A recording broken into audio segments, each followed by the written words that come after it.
My name is Philip Marsh. I do épée and I'm currently British #1. I'm trying to qualify for the Olympics. It's been a bit of a hectic year this year with everything that's gone on with COVID, but there is a competition in April in Madrid, and if I win that, then I'll be going. So fingers crossed and everything's looking forward to then. I first started fencing when I was 11. I was at school and I had a friend that had just started and he said, come along, give it a go.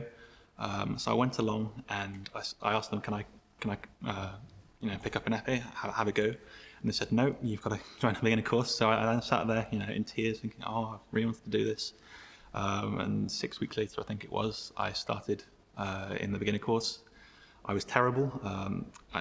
Everyone was beating me, but I really enjoyed the feeling of being able to lunge at people. And previously to that, I'd been playing rugby and really enjoyed the kind of physicality of that. I was then injured in rugby, so I was looking for something else, and fencing was perfect because I could crash into people and not hurt people, which was brilliant. So I started with foil at the very beginning, but it was made very clear to me very quickly that that was not the weapon for me. And then I met my first coach about a year into fencing and started épée with her and never looked back. So I really want to share something that's, for me, quite important, especially with everything that's going on at the moment, and that is with Brexit and all these different campaigns and everything, everyone feels quite divided at the moment. And if there's anything I've learned in fencing, it's that if you find a common thing to talk about, you can talk with anyone, and everyone's the same, everyone is human. And I think we need to get back to kind of just getting along with each other if possible. Something that I've found really great about fencing is that there's, especially internationally, that people come from a whole variety of different areas and different places and have different mindsets, everyone is a unique and individual.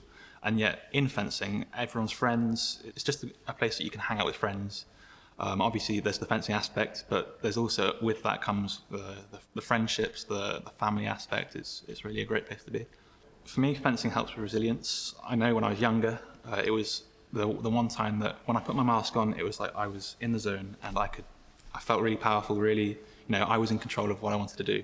It got rid of all distractions and that was it. And so I think everyone should be able to appreciate that, and everyone should be able to experience that at some point.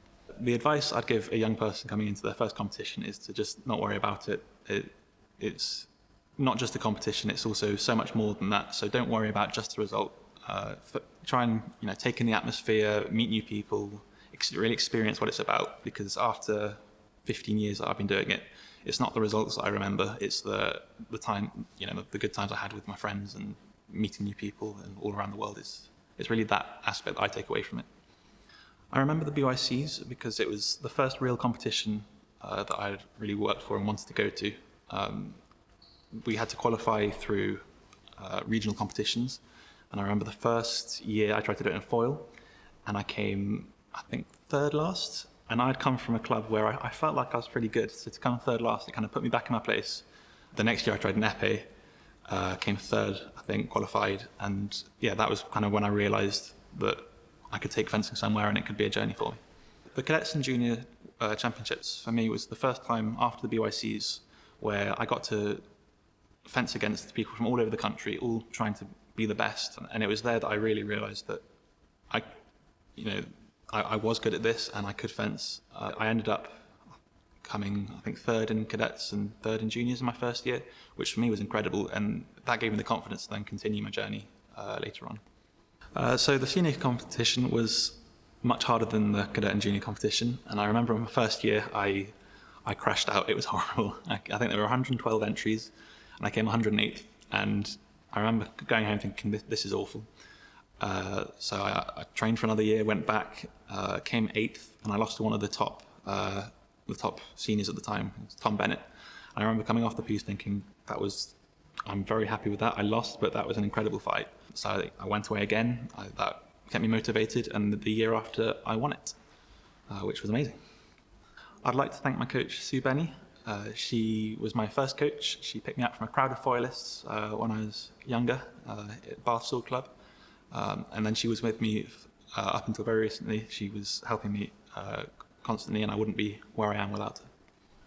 Along with that, also, there's my family, very cliche, but my family have been extremely helpful, wouldn't be here without them. So I'd like to thank them.